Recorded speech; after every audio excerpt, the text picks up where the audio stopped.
All right, so time to review your work in situation B. Again, you should have attempted situation B already. If you didn't do that, please do that so then you can use this as a double check as I show you how to go through it. Please pay attention because there will be questions that will be asked about situation B and the reconciling of your bank statement with your check register on the lesson quiz at the end of this lesson.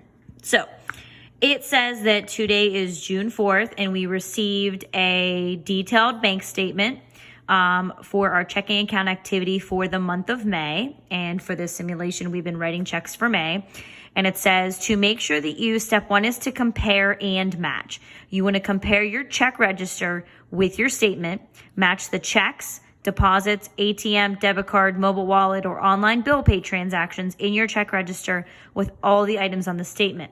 Make sure that you put a tick mark beside each item in the pair. So when we go over here, I like to have, whenever I'm comparing my bank statement to my check register to make sure that I double check that I've recorded everything, I like to use this little column here to make notations as to whether that check is cleared or not, or whether that deposit went through or not. So sometimes you might run into issues where you say you wrote this check for a particular person, like Nicholas's warehouse or Nicholas's hardware for a paintbrush. Say they never deposited it for a long time and it doesn't show up on your statement. You know that that money is coming out of your checking account. So it's good to know that if that check has not cleared over here yet, that it eventually will clear. So let's do a check for what has gone on over here. So all right. Let's get started with the deposits.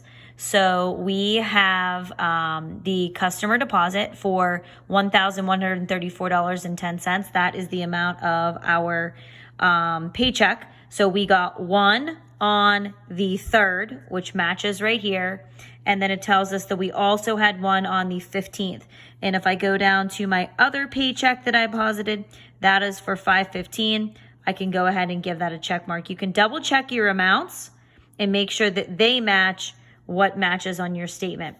We also on 5/27 made a deposit for $80. That was for whenever we painted for Pat Schwartz. So if you come down here under the $80 here in the deposit section, we know that that deposit went through and then we actually noted that on our register. All right, now we are gonna look at an ATM withdrawal that occurred on the 9th. Part of this simulation was done for you just to give you an example, but you still have to double check it. So we did mark it as an ATM. It was 20 bucks, give that a check. Web pay means that you paid it electronically or it was an automatic deduction of some kind. So on the 9th, we paid Royal Insurance. It says that it was our health insurance for $214.25. We can go ahead and give that a check. On 5/20, we paid Hometown Electric for our electric bill. That was something that we did as part of our simulation. It was for $65.50. We can go ahead and give that a check. Then we had our 5/29 auto payment for the Student Lending Corporation for $225. We can come down here and give that a check as well. And then let's go down to, there's a service charge. That's weird. See a service charge down here. So I guess that's something that I need to add. So if you didn't add that already, we want to make sure that we list a service charge. If you look up at here, it says that SC is a notation for service charge. So you want to make sure that you write that you had a service charge. And the statement says that the date was on 5/30. So it was the end of the month. Sometimes if you withdraw from an ATM and it charges you like a foreign ATM, or there can be a variety of reasons why you get charges. And feel free, if you're wondering why there is a service charge, to ask your bank why that charge was on there. So don't just assume that it's correct. If you're unsure of why that charge is on there, make sure you ask your bank because $6 is $6. And you definitely want to have $6 if you could. All right, service charge. And that was for $6. Whoops. Made an error there. So now I got to get my calculator out and I got to fix my ending balance. So my ending balance previously was $318.96. and I need to subtract $6 from that because I had a service charge. So our final balance is going to be $312.96. So this is the ending balance of what you should have in your check register. Now we're going to come down and look at our check. So on 5/4, we should have a check for check 121 for $285. And that was, in fact, the case. Whoops, I marked the wrong one. I apologize there. But we can double check 122 on 5/7 for $285. We can mark that one as well. Now we have check number 123. That one cleared on 5/9. And that was for public cable. And it was for $100.25. We can mark that off.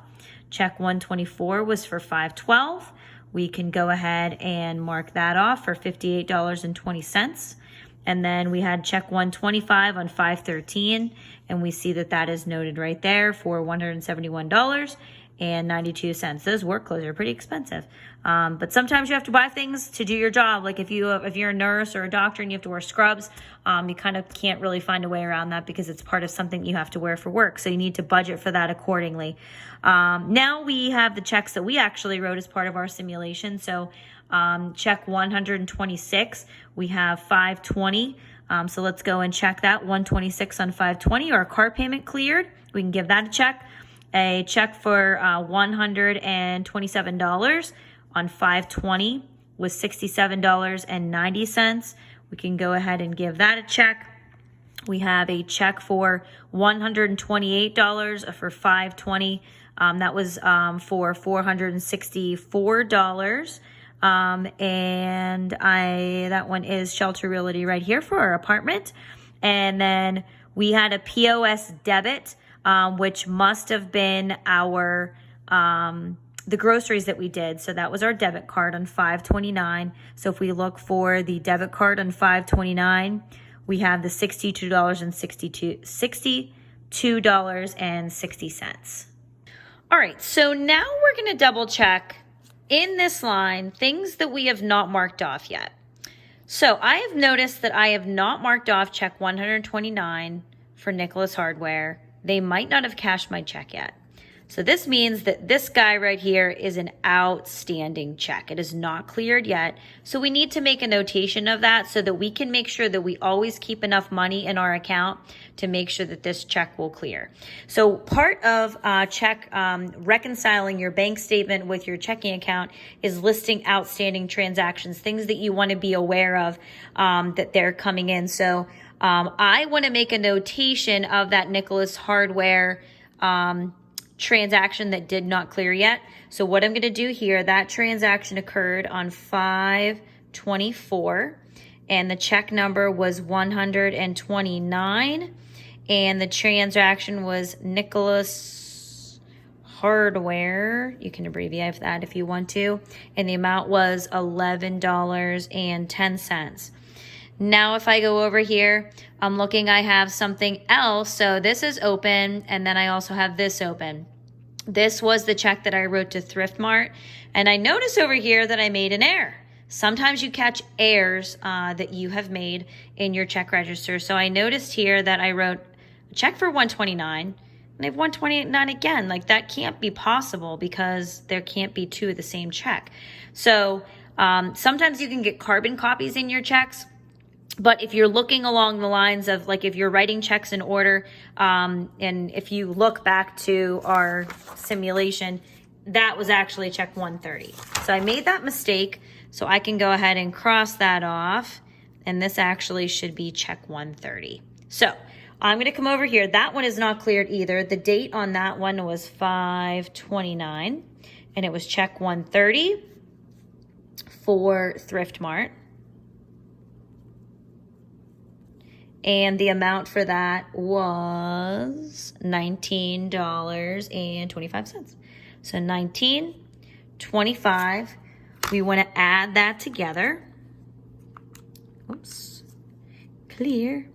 All right, 11 and 10 cents plus 19.25 is going to give me $30.35. Okay, so that's what you're going to put right here. This is going to go on line 5 because this is the dollar amount of total outstanding checks and transactions. These are things that are going to come out of our account eventually whenever somebody cashes our check. All right, so now let's go back up to number 1. Review your statement for surges, charges, and other transactions not recorded in your register. We did that. Bring your check register up to date and enter your new balance here. So our balance down here was $312.96. So it's $312.96. Enter the ending balance from your statement. Where do we find that? So if we come up to our statement, you're going to see a beginning balance, what happened at the beginning of the month, and then an ending balance. So we want to take this amount right here and enter that in this line right here. So it's $343.31. All right, enter the amount of any outstanding deposits.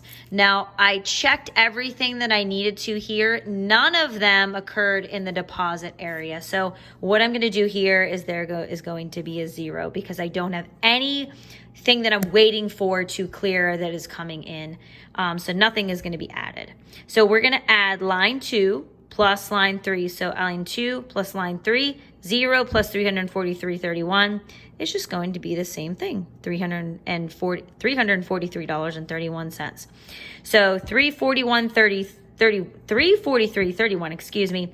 Enter the dollar amount of our outstanding transactions, which we did over here already. And now we're going to subtract line 5 from line 4. So let's clear that out. 343.31 minus 35 is going to give us 312.96. So this should match what we have over here. And yay! It matches. So that means that you are able to reconcile your bank statement with your check register, and you've ended up with equal amounts of stuff. So if you're not coming out equal, it means that you did something wrong. Maybe you forgot to record something, or you didn't do something correctly. So I hope that you learned a lot from this checking simulation, and both situation A and B. And this is real life, people. So if you didn't do good on this, I have another situation B that you can try. So feel free to ask me for that if you want some extra practice. Have a great day. Oh, and don't forget to take that quiz. You should use this information for the quiz at the end of this lesson and this information on the quiz. That's going to help you get an A. See ya.